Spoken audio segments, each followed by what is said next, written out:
ఓం గం గణపతయే నమః. ప్రతి నెల పౌర్ణమి తరువాత వచ్చే చవితిని సంకష్టహర చతుర్థి అంటారు. ఈ రోజు విఘ్నాల నివారణకు శ్రేష్టమైన రోజు. ఈ రోజు ఉపవాసంతో మొదలవుతుంది.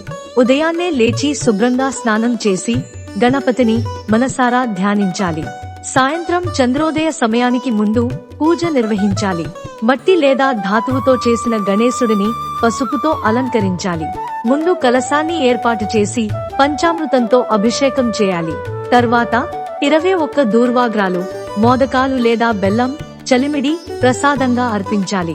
శ్రీ గణేశ అష్టోత్తర శతనామావళి లేదా సంకష్టనాశన గణేశ స్తోత్రం పారాయణం చేయాలి.